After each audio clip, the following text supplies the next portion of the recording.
नमस्कार, ग्लोबल न्यूजमा स्वागत छ। म प्रनिशा लक्ष्मी। नमस्कार, म कैलाश कोठायत। सुरुमा हेडलाइन्स।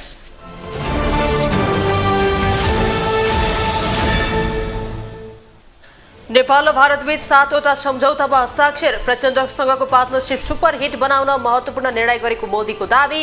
सीमा समस्या समाधान गर्ने प्रतिबद्धता। अति भयो भन्दै विद्रोह गर्ने चेतावनी दिएका कांग्रेस महामन्त्री थापाद्वारा देउवालाई राजीनामा दिन दबाव। पार्टीलाई पुनर्जीवन दिन ढिलाइ गर्न नहुने जिकिर। विशेष अदालतद्वारा कर फर्स्यौट आयोगको भ्रष्टाचार मुद्दामा सहसचिव चूडामणि शर्मा सहित 3 पदाधिकारी दोषी ठहर। सजाय निर्धारण भने आगामी 25 गते हुने। युद्धविराम वार्ताबाट बाहिरिएपछि आधार क्षेत्रमा सुडानद्वारा बम विस्फोट। सुडान युद्ध अन्त्यका निमित्त मध्यस्थता गर्न अमेरिका र साउदी अरब तयार। र लिग समाप्त भएपछि मात्र खेलाडीलाई राष्ट्रिय टिमको बन्द प्रशिक्षणमा पठाउने क्लबहरूको घोषणा। एन्फाले रकम नदिएपछि कालो बत्ती लगाएर खेल खेल्ने निर्णय।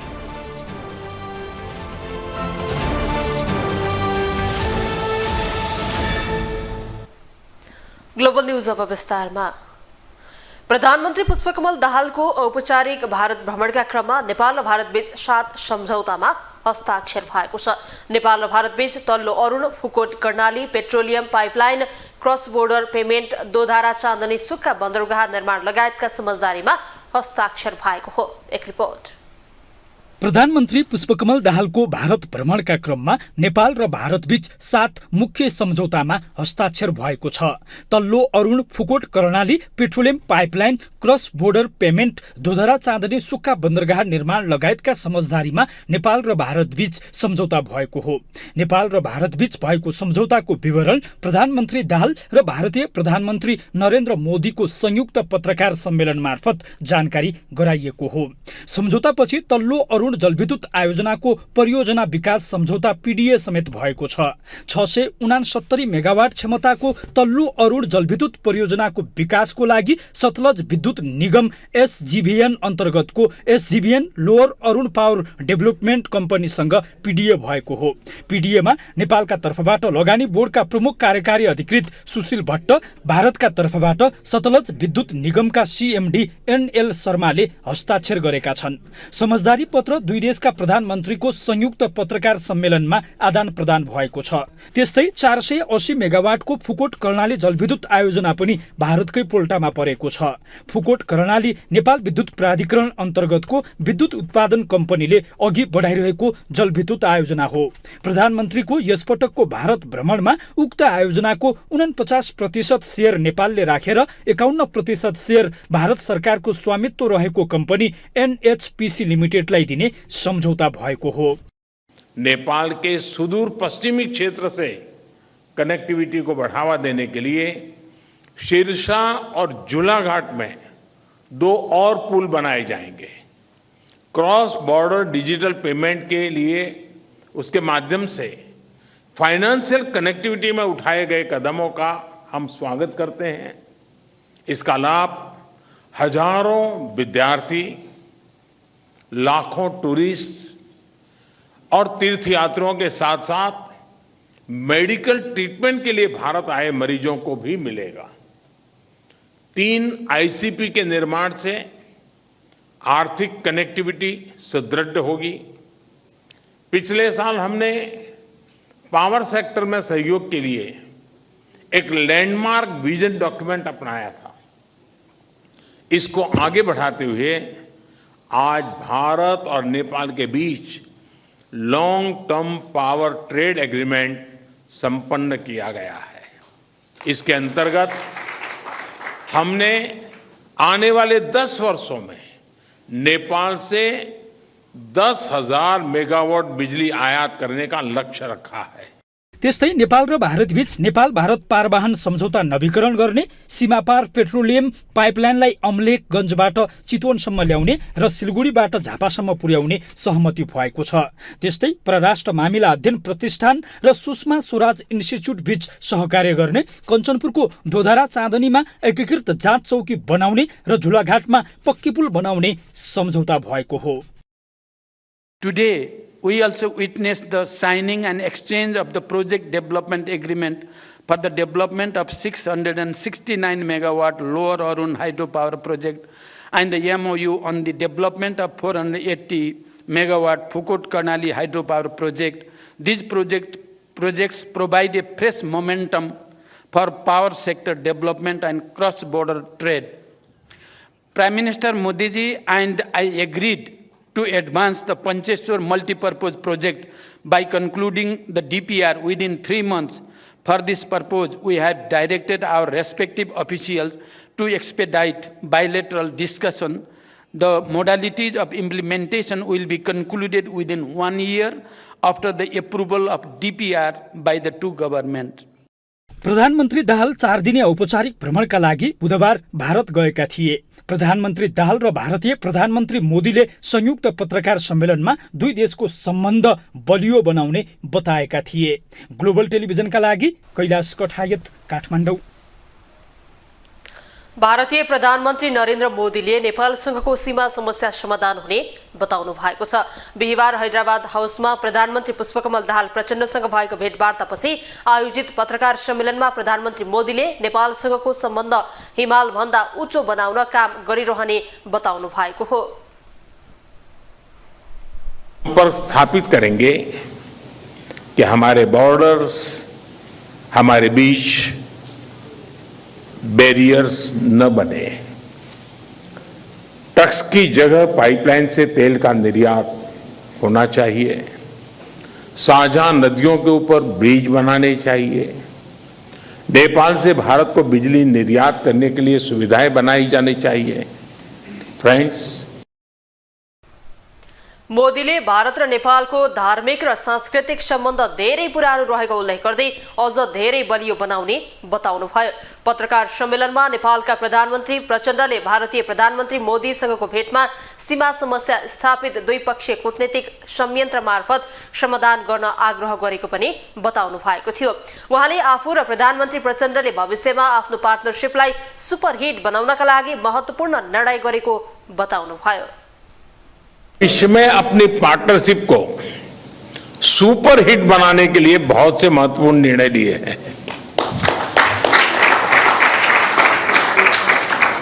आज ट्रांजिट एग्रीमेंट संपन्न किया गया है।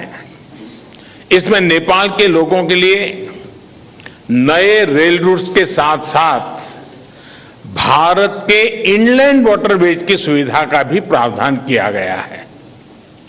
हमने नए रेल लिंक स्थापित कर फिजिकल कनेक्टिविटी को बढ़ाने का निर्णय लिया।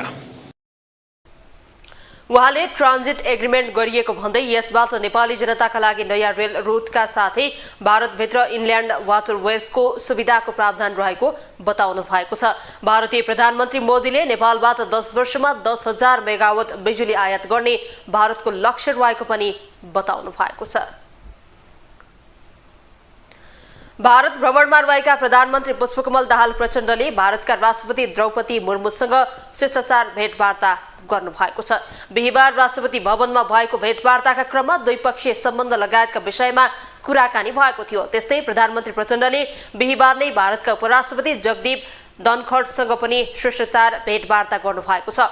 आजै प्रधानमन्त्री दाहाल र उनका भारतीय समकक्षी नरेन्द्र मोदी बीच भेटवार्ता भएको थियो। भारतीय प्रधानमन्त्री मोदीको निमन्त्रणामा प्रधानमन्त्री दाहाल नेपाली प्रतिनिधि मण्डलको नेतृत्व गर्दै बुधबार नयाँ दिल्ली पुग्नु भएको थियो।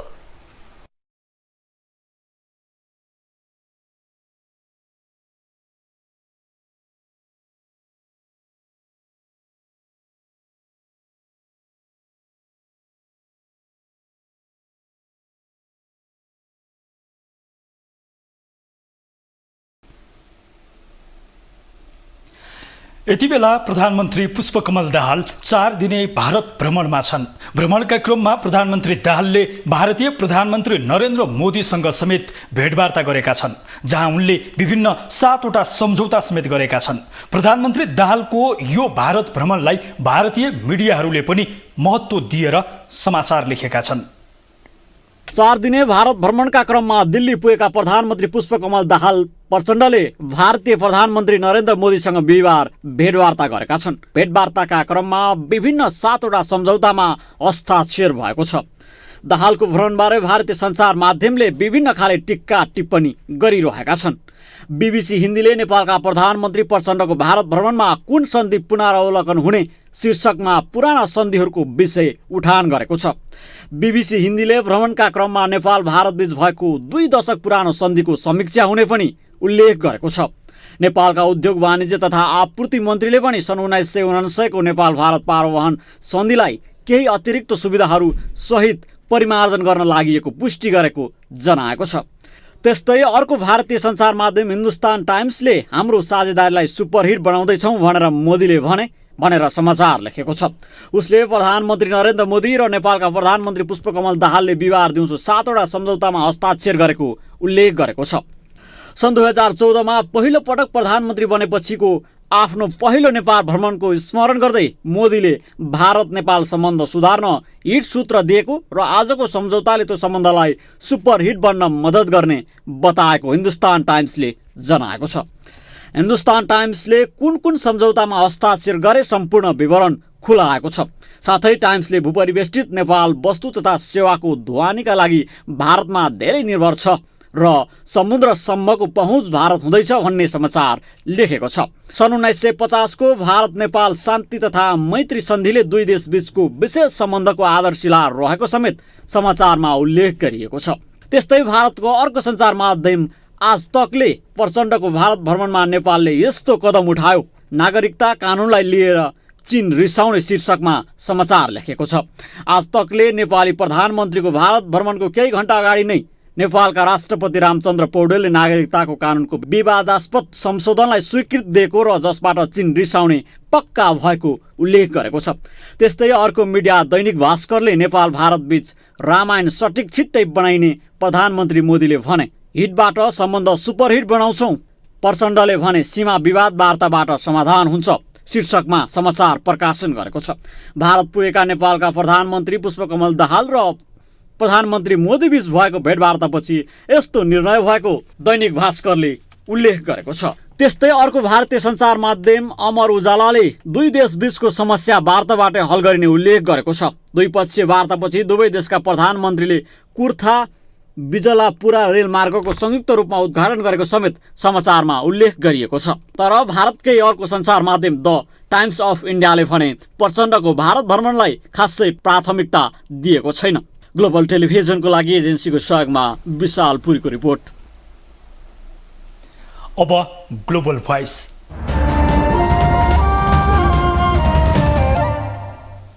चार दिने भ्रमणमा रहेका प्रधानमन्त्री पुष्पकमल दाहाल प्रचण्ड र भारतीय समकक्षी नरेन्द्र मोदी बीच भेटवार्तासँगै विभिन्न सम्झौता पनि भएका छन्। यो भेटवार्ताले नेपाल र भारत बीचको सम्बन्ध झन प्रगाढ बनेको पनि बताइएको छ। आजको ग्लोबल भोइसमा हामीले सर्वसाधारणलाई सोधेका छौँ, प्रधानमन्त्री प्रचण्डको भारत भ्रमणलाई तपाईले कसरी लिनु भएको छ? यो चलिरहेको एउटा परम्परा पनि हो। नेपालमा नवनियुक्त प्रधानमन्त्री विभिन्न देशहरू घुम्न जाने अथवा विभिन्न कार्यक्रम लिएर या दौत्य सम्बन्ध लिएर जाने परम्परा छँदै नै छ। प्रधानमन्त्रीजीले चाहिँ भारत भ्रमण गरेर आउने दिनहरूमा नेपालका लागि विभिन्न फाइदाजनक प्रोजेक्टहरूलाई अगाडि बढाउन पनि सक्नुहुन्छ। साथसाथै एउटा अपर्च्युनिटी पनि क्रिएट हुन्छ। भारत भ्रमण त तपाईँको राम्रो हो, तर यिनीहरूले मेन इस्यु नै उठाउँदैन क्या। त मेन इस्यु के भन्दाखेरि तपाईँको यो जग्गा पेलेको छ हाम्रो, होइन, त्यत्रो जग्गा हेक्टर जग्गा पेलेको छ। उनीहरू मतलब नगर्ने, उनीहरूले त्यो जग्गा कतिले त बेचेको पनि भन्छ, होइन, त्यो गिजाल बेचे भन्छ जग्गा। अनि तपाईँ अरू कहाँ चाहिँ यो गएको त राम्रो हो, किनभने यो हाम्रो म्युचुअल अन्डरस्ट्यान्डिङ हुन्छ, होइन, एकाअर्कामा फ्रेन्डसिप पनि बिल्ड हुन्छ। तर उसले चाहिँ अब हाम्रो यो मेन एजेन्डा त उठाउने हो कि नउठाउने हो, त्यसमा चाहिँ कन्फ्युजन छ, मात्र डाउटफुल छ क्या। त्यो मेन एजेन्डा भनेको त्यो जग्गा पेले सीमान्त बेच्न अर्काको कुनै पनि अर्काको नक्साको जग्गा त पेल्न पाएन नि त। नेपालको जग्गा कहाँ भारतले मिचेको त्यो चाहिँ फिर्ता गऱ्यो भने चाहिँ धेरै राम्रो, होइन। त्यो भ्रमणको मात्रै गरेर आएमा र त्यो भनौँ न त्यो ठिक भएन भने होइन भ्रमण मात्र गएर आयो भने कुछ काम छैन। खै अब त्यो एक किसिमको हामीलाई त नाटक देखावटी जस्तो लाग्छ होइन। अब देशको लागि अहिलेसम्म त्यस्तो उपलब्धि कामहरू प्रधानमन्त्रीहरूबाट भएको त देखिँदैन। जहिले पनि देशलाई घातै हुने कामहरू गरिरहनु भएको हुन्छ हाम्रो नजरमा होइन। अब उहाँहरूको नजरमा उहाँहरूले के गर्नुपर्छ उहाँहरू नै जान्नुहोस्, तर जनताहरूको नजरमा चाहिँ सधैँभरि गिरेकै देखिन्छ नेताहरू। उहाँहरू सबै यो छलकपट हो। उहाँहरूको जानी आफ्नो स्वार्थको लागि मात्रै जानी हो। आफू राम्रो हुनलाई, आफ्नो पार्टीको राम्रो गर्नुलाई, देशको लागि के पनि उहाँले अहिलेसम्म गर्नुभएको पनि छैन, गरेको पनि थाहा छैन। जनतालाई खालि भ्रममा राख्ने, के गरिस् भनेर राम्रो गरी भन्ने, खालि आफ्नो स्वार्थको लागि मात्रै उहाँहरू त्यसो गरेको।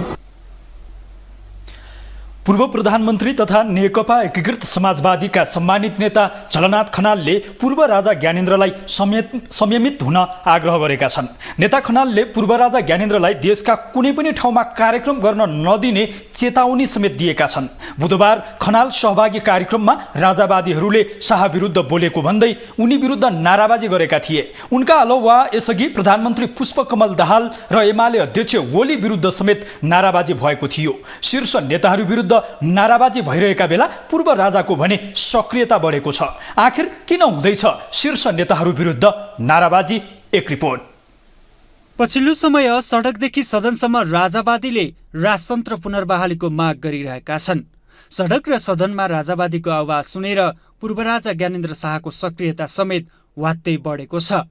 पूर्व राजा शाह पछिल्लो 2 साता देशका विभिन्न ठाउँ पुगेर नागरिक अभिनन्दनमा सहभागी भइसकेका छन्। शाहले नेपालगञ्ज, धनगढी र सुर्खेत पुगेर नागरिकको बीचमा वर्तमान राजनीति र नेताप्रति लक्षित टिप्पणी समेत गरेका छन्। पूर्व राजा शाहको सक्रियता देखेर राजावादीहरू समेत सलबलाउन थालेका छन्। बुधबार पूर्व प्रधानमन्त्री तथा नेकपा एकीकृत समाजवादीका सम्मानित नेता झलनाथ खनालमाथि राजावादीहरूले हमलाको प्रयास गरे। राजधानीमा भएको कार्यक्रममा राजावादीहरूले राजा विरुद्ध बोलेको भन्दै खनाल विरुद्ध नाराबाजी गरेका हुन्। राजाको जुत्ताको तलवार पुस्न नसक्ने झलनाथ खनालले राजाको विरोध गरिराखेको छ।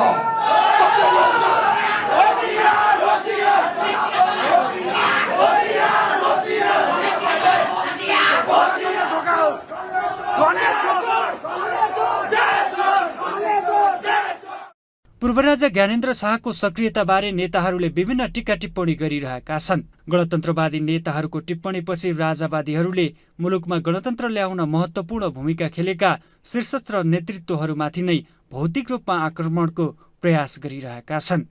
राजावादी समर्थकले गणतन्त्रवादी नेतामाथि सार्वजनिक कार्यक्रममै अपमान गरेपछि पुनः एकपटक राजतन्त्रबारे बहस सुरु भएको छ। यता बुधबार राजावादीहरूले गरेको अपमानबारे पूर्व प्रधानमन्त्री झलनाथ खनालले बिहिबार पत्रकार सम्मेलन गरेर निन्दा गरेका छन्।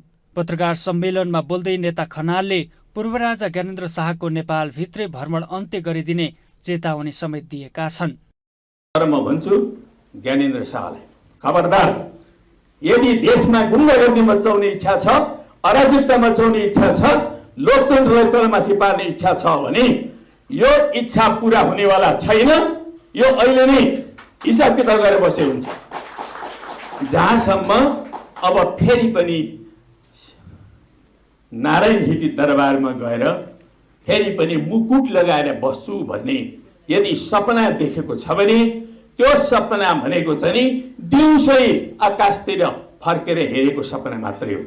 पूर्व राजा ज्ञानेन्द्र शाहको सक्रियतासँगै राजावादीहरू राजतन्त्र फर्किनेमा विश्वस्त हुन थालेको देखिएको छ। तर गणतन्त्रवादी नेताहरू भने पश्चगमनमा फर्किने कुरा कल्पना गर्न नसकिने बताउँदै आएका छन्। अनि मलाई त त्यसले तर्साएको छैन होइन। ज्ञानेन्द्र 2 चोटि राजा हुनुभयो, तेस्रोचोटि राजा हुने प्रयत्न नगर्नु। ऋषिकेश शाहले एउटा चाहिँ संस्मरण सुनाउनुहुन्थ्यो कि एक दिन यसो दाजुभाइहरू परिवारहरू बसेर यसो अलिअलि पिरहेको बेलामा दाजुभाइको के कुरामा पर्यो, ज्ञानेन्द्रले चाहिँ के फुर्ती लाग्यो तिमीभन्दा अगाडि म राजा भएको हुँ भनेर भनेपछि अनि वीरेन्द्रले गएर ज्ञानेन्द्रको कठालो समातेका थिए भनेर ऋषिकेश शाहले कहीँ सुनाउनु भएको थियो। उहाँलाई चाहिँ रानीले भनेर मैले के भनेको भन्दाखेरि 2 चोटि राजा हुनुभयो, पुग्यो, तेस्रोचोटि राजा हुने प्रयत्न नगर्नुहोस्। किन भन्दा एउटा प्रक्रियाबाट राजतन्त्र विदा गरिएको हो। राजा पनि पूर्व भइसक्नुभयो र नेपाली नागरिक भएर हिँड्दा हामीलाई केही चिन्ता छैन र कहिलेकाहीँ तपाईँको तर्सा र तर्सिने हुन् हामी। कसैले त्यो तर्साउँदैमा लोकतन्त्रै त्यति कमजोर छैन।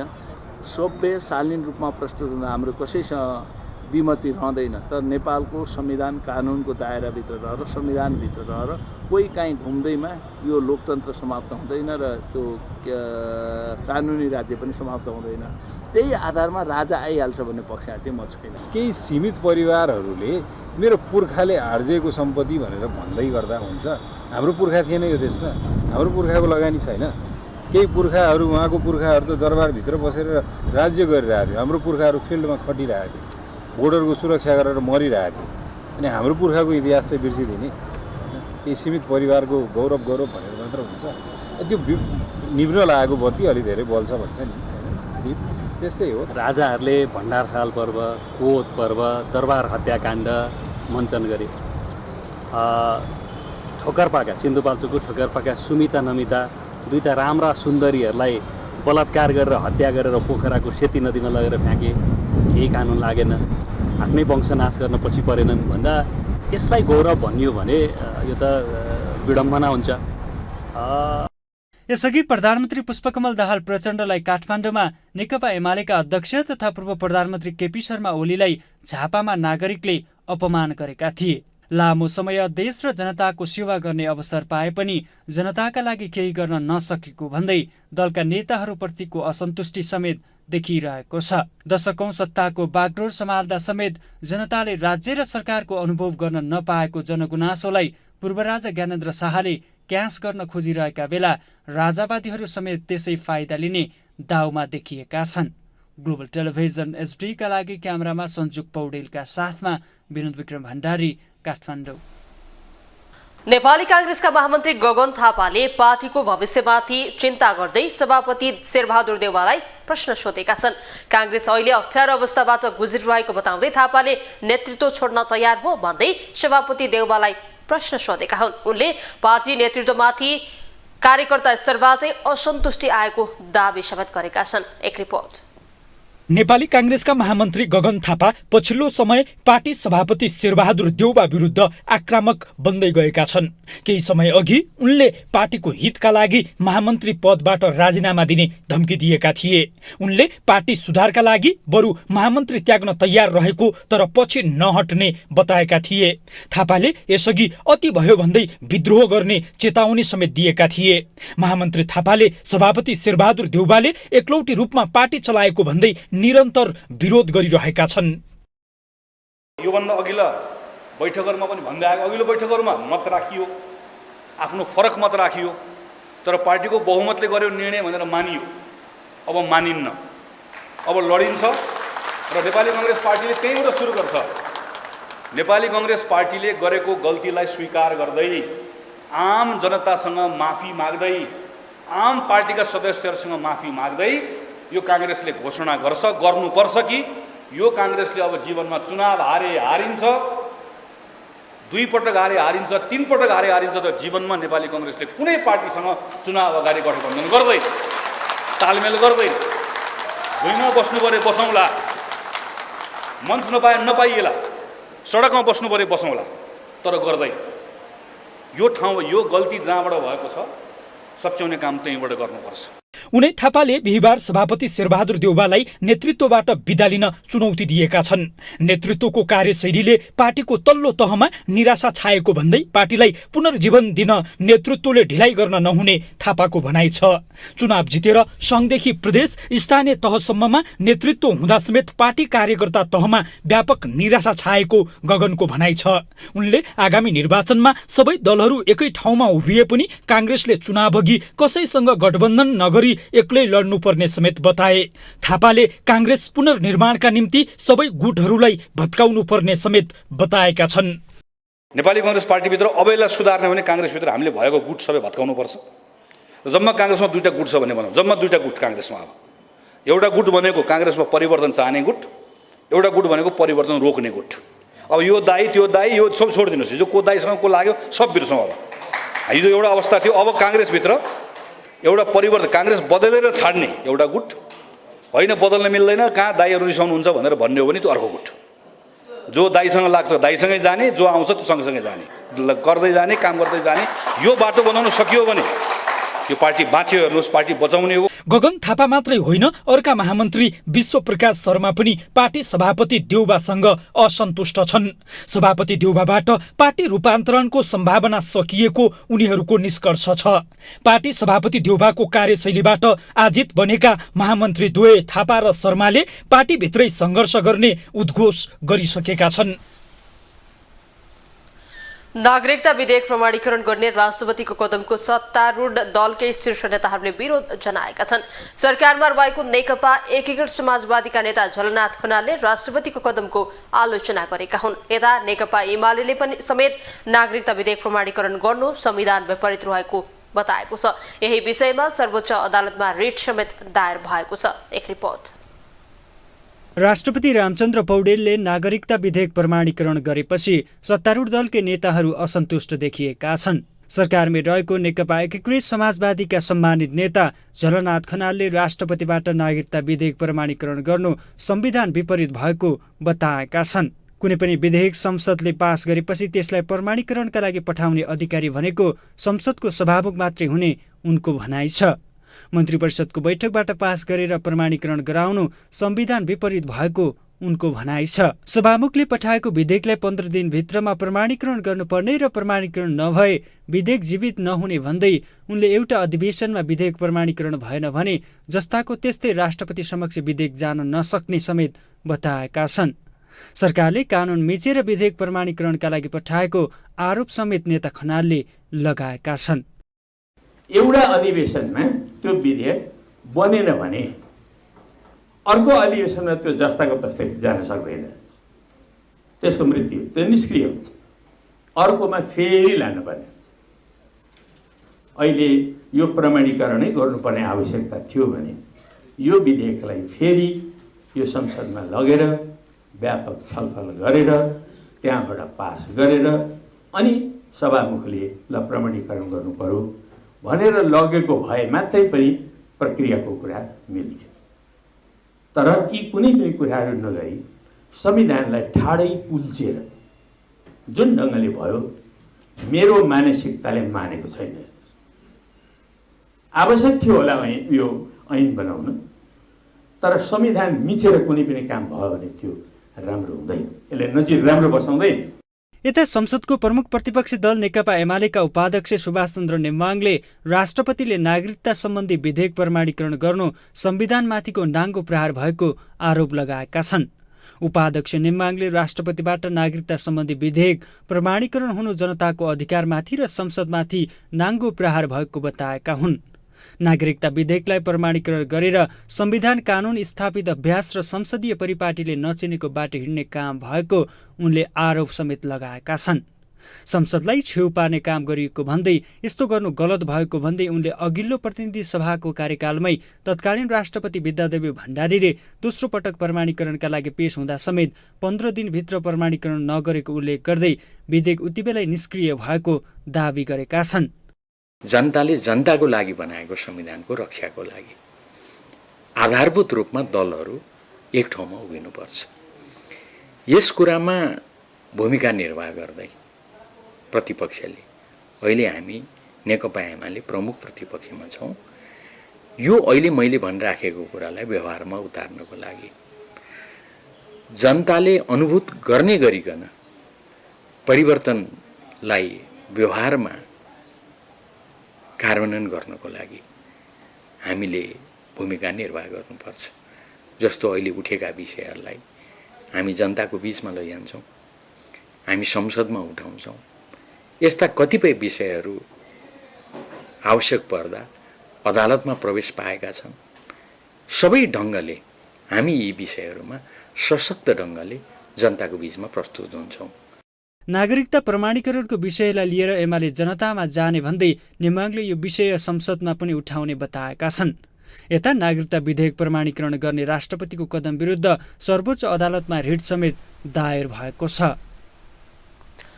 विशेष अदालतले कर फर्च्युट आयोगको भ्रष्टाचार मुद्दामा सहसचिव चूडामणि शर्मा सहित 3 पदाधिकारीलाई दोषी ठहर गरेको छ। विशेष अदालतका अध्यक्ष श्रीकान्त पौडेल, सदस्यहरू यमुना भट्टराई र शालिग्राम कोइरालाको इजलासले आयोगका तत्कालीन सदस्य सचिव शर्मा, अध्यक्ष लुम्बु लुम्बध्वज महत र सदस्य उमेश ढकाललाई दोषी ठहर गरेको हो। सरकारले गठन गरेको कर फरछुट आयोग मार्फत व्यापारीहरूलाई कर छुट दिएर भ्रष्टाचार गरेको आरोपमा अख्तियारले दायर गरेको मुद्दामा विशेष अदालतले उनीहरूलाई दोषी ठहर गरेको हो। उनीहरूको सजाय भने निर्धारण भएको छैन। विशेष अदालतका प्रवक्ता दिपेन्द्रनाथ योगीले आगामी 25 गते सजाय निर्धारणका लागि पेशी तोकिएको बताएका छन्। 3 वर्षभन्दा बढी कैद सजाय यो हुने मुद्दामा कसुर निर्धारणका लागि छुट्टै सुनवाई गर्नुपर्ने कानुनी व्यवस्था भएकाले 25 गतेका लागि छुट्टै पेशी तोकिएको हो। यस आधारमा उनीहरूलाई कम्तीमा 3 वर्ष कैद सजाय हुनेछ। विशेष अदालतले सहसचिव शर्मालाई गैरकानुनी सम्पत्ति आर्जनको मुद्दामा भने सफाई दिएको छ। शर्मा विरुद्ध गैरकानुनी सम्पत्ति आर्जनको अभियोग पुष्टि नभएको प्रवक्ता योगीले बताएका छन्।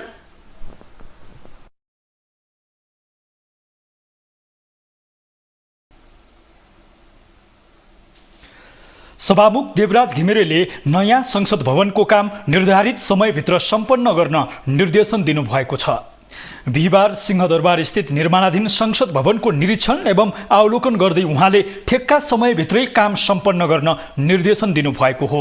उहाँले अहिले ठेक्का प्राप्त समयको हिसाबले काम कम भएको बताउनुभयो। उहाँले अबका दिनमा कामले गति लिने विश्वास समेत व्यक्त गर्नुभयो। उहाँले विगतका प्रतिकूलतालाई अनुकूलतामा बदलेर तोकिएको समयभित्रै काम सम्पन्न गर्नुपर्नेमा जोड दिनुभयो।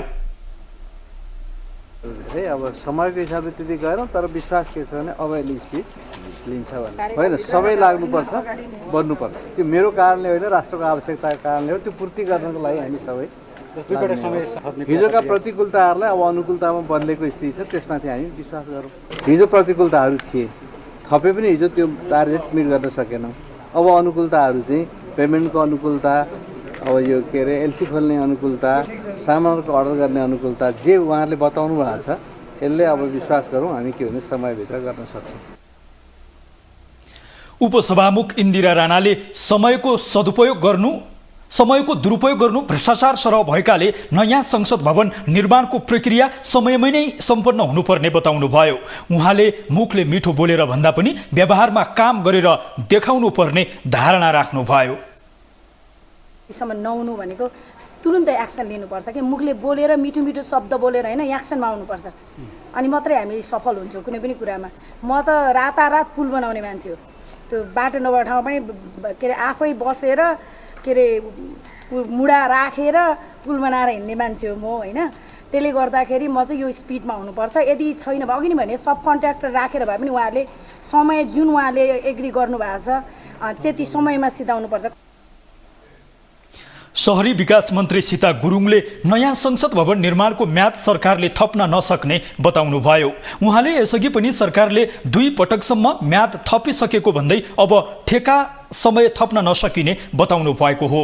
उहाँले आउँदो हिउँदे अधिवेशन नयाँ संसदबाट नै सुरु गर्ने सरकारले योजना बनाएको समेत बताउनुभयो। अठोटका साथ यहाँ म आए पछाडि निरन्तर यसलाई फलो गरिरहेको छु र निर्माणको काम अलिकति सुस्त थियो। यसलाई अलिक छिटो अगाडि बढाउनुहोस् भन्ने हुँदाखेरि अस्ति म आउँदा भन्दा अलिकति केही प्रगति चाहिँ भएको छ।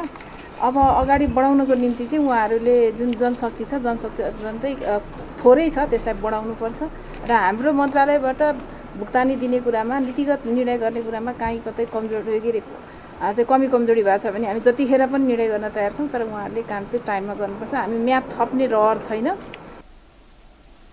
मन्त्री गुरुङले तोकेको समयभित्रै काम सम्पन्न हुनुपर्ने र कुनै व्यवधान भए हटाउन मन्त्रालय नीतिगत निर्णय गर्न र समयमा नै भुक्तानी गर्न सक्षम रहेको बताउनुभयो।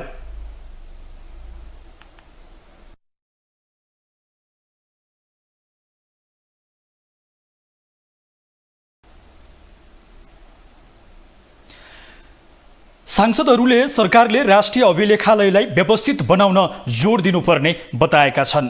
बिहिबार राष्ट्रिय सभा अन्तर्गतको प्रत्यायोजित व्यवस्थापन तथा सरकारी आश्वासन समिति बैठकमा अधिकांश सांसदहरूले महत्त्वपूर्ण अभिलेखहरू संरक्षण गर्नको लागि राष्ट्रिय अभिलेखालयलाई व्यवस्थित बनाउन सरकारले जोड दिनुपर्ने आवश्यकता रहेको बताएका हुन्।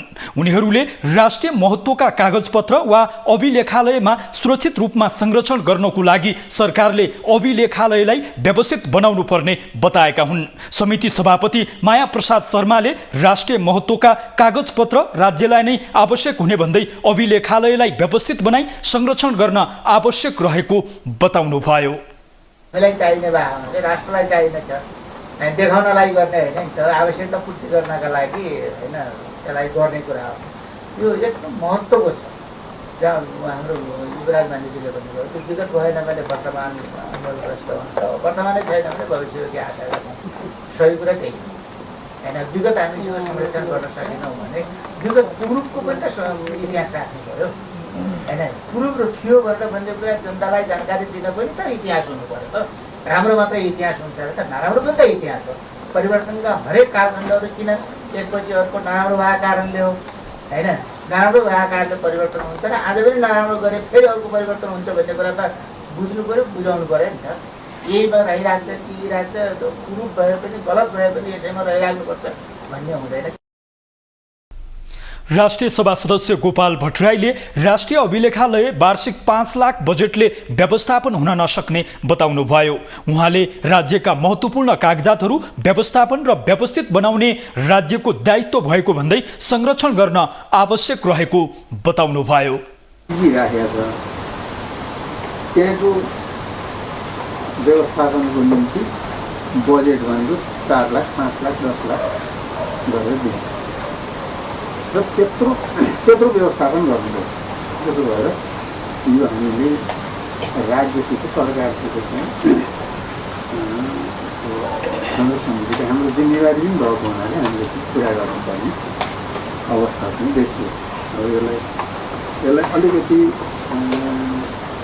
महत्त्वका साथ नउठाउने भने हामीले यो संसदमा संसदीय समिति संसद कहाँ उठाउनु पर्ने उठाएर पनि यसलाई चाहिँ व्यवस्थापन गर्नुपर्छ भन्ने।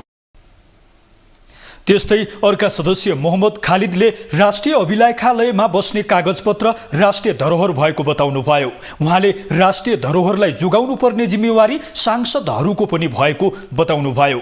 उहाँले अभिलेखालय संरक्षण र व्यवस्थित गर्नको लागि सरकारलाई समितिले निर्देशन दिएर अघि बढ्नुपर्ने बताउनुभयो। राष्ट्रिय सभा सदस्य तुलसा कुमारी दाहालले राष्ट्रिय अभिलेखालयलाई व्यवस्थित बनाउन अभिलेखालय अध्ययन गर्ने विद्यार्थीलाई बाहिर पढ्न भए पनि पठाउन सक्नुपर्ने बताउनुभयो। उहाँले सरकारले चाहेमा अभिलेखालय सञ्चालनलाई व्यवस्थित बनाउने र बजेट समेत व्यवस्था गर्ने बताउनुभयो।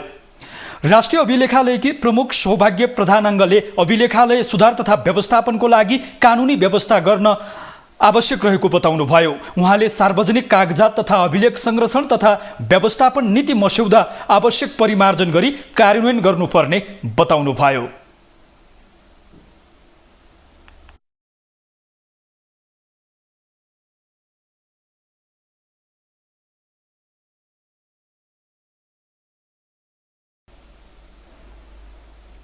चलचित्र विकास बोर्डका अध्यक्ष भुवन केसीले चलचित्र क्षेत्रलाई सरकारले उपेक्षा गरेको बताउनु भएको छ। बिहिबार काठमाडौँमा एक कार्यक्रममा उहाँले बोर्डले आवश्यक ठानेर पठाएको मागलाई बेवास्ता गर्दै सरकारले बजेटमा चलचित्र क्षेत्रलाई उपेक्षा गरेको बताउनु भएको हो। उहाँले नेपाली चलचित्रको प्रवर्धनका लागि स्टुडियो बनाउने कुराले खुसी बनाए पनि बोर्डले विज्ञ र सम्बन्धित संस्थाहरूसँग छलफल गरी बजेट निकासा गर्न आग्रह गरेको फाइल अनुसार अर्थ मन्त्रालयले चलचित्र क्षेत्रका लागि बजेट नदिएको बताउनुभयो। उहाँले बजेटमा सरकारले विदेशी चलचित्र आयात गर्ने कुरामा 5% कर लगाउनु पर्ने कुरालाई बेवास्ता गर्दै 1% मात्रै लगाउने नीति लिएको प्रति पनि असन्तुष्टि जनाउनु भयो। अध्यक्ष केसीले चलचित्र क्षेत्रलाई सरकारबाट चासो नदिएको प्रति प्रधानमन्त्रीको भारत भ्रमणपछि विस्तृत रूपमा छलफल गर्ने बताउनु भयो।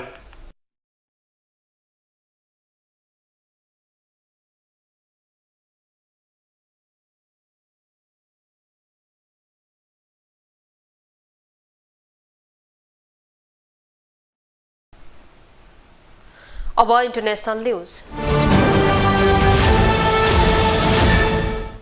संयुक्त राज्य अमेरिकाले सुडान युद्ध अन्त्यका निमित्त मध्यस्थता गर्न तयार भएको बताएको छ। साथै त्यहाँ युद्धरत पक्षबाट युद्धविरामका साथै प्रावधानको अक्षरशः पालना हुनुपर्ने शर्त अघि सारेको छ। साउदी अरबमा बुधबार भएको वार्ताबाट सुडानी सेना बाहिरिएपछि अमेरिकाले मध्यस्थता गर्न चाहेको बताउँदै युद्धविरामको पालनामा गम्भीर हुन आह्वान गरेको छ। युद्धविरामको पालना गर्न दुवै पक्ष गम्भीर रहेको स्पष्ट भएपछि अमेरिका र साउदी अरबले द्वन्द्वको समाधान वार्ताबाट खोज्न तथा अवरुद्ध भएका वार्तालाई पुनः सुरु गर्न अमेरिका र साउदी तयार छन्। अमेरिका विदेश मन्त्रालयका प्रवक्ताले विदेश मन्त्री एन्टोनी ब्लिङ्केन ओस्लो पुगेपछि यस्तो बताएका छन्। सुडानको सेनाले बुधबार युद्धविराम वार्ताबाट बाहिरिएपछि अर्धसैनिक बलको आधार क्षेत्रमा विस्फोट गराएको छ भने आफ्नो प्रतिद्वन्द्वीले सहायता सामग्री प्राप्तिमा अवरोध गर्दै युद्धविराम उल्लङ्घन गरेको आरोप समेत लगाएको छ। अब sports news.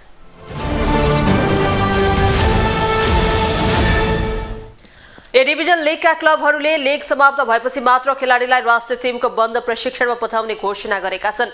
37 mark A division league चलिरहेको भए पनि साफ च्याम्पियनशिपका लागि खेलाडीलाई राष्ट्रिय टिमको बन्द प्रशिक्षणमा बोलाएको भन्दै लीग समाप्त भएपछि मात्र खेलाडी पठाउने घोषणा गरेका हुन्।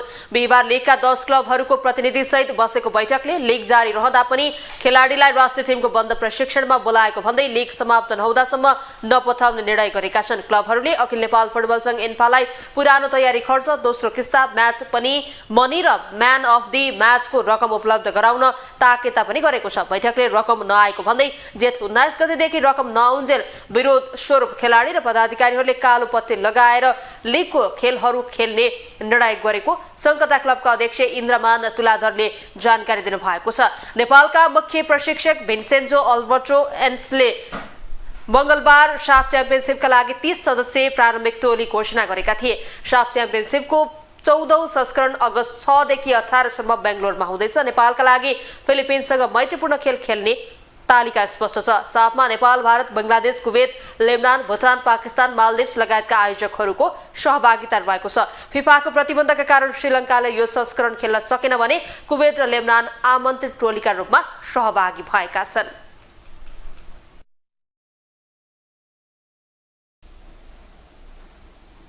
ग्लोबल न्यूजको अन्त्यमा हेडलाइन्स पुनः एकपटक।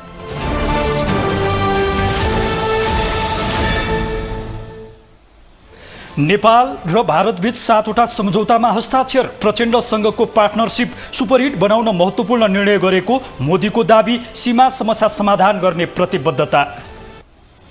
अति भयो भन्दै विद्रोह गर्ने चेतावनी दिएका कांग्रेस महामन्त्री गगन थापाद्वारा देउबालाई राजीनामा दिन दबाब। पार्टीलाई पुनर्जीवन दिन ढिलाइ गर्न नहुने जिकिर। विशेष अदालतद्वारा कर फर्छौट आयोगको भ्रष्टाचार मुद्दामा सहसचिव चूडामणि शर्मा सहित 3 पदाधिकारी दोषी ठहर। सजाय निर्धारण भने आगामी 25 गते हुने। युद्धविराम वार्ताबाट बाहिरिएपछि आधार क्षेत्रमा सुडानद्वारा बम विस्फोट। सुडान अन्त्यका लागि मध्यस्थता गर्न अमेरिका र साउदी अरब तयार। र लीग समाप्त भएपछि मात्र खेलाडीलाई राष्ट्रिय टिमको बन्द प्रशिक्षणमा पठाउने क्लबहरूको घोषणा। एन्फाले रकम नदिएपछि कालोपट्टि लगाएर खेल खेल्ने निर्णय।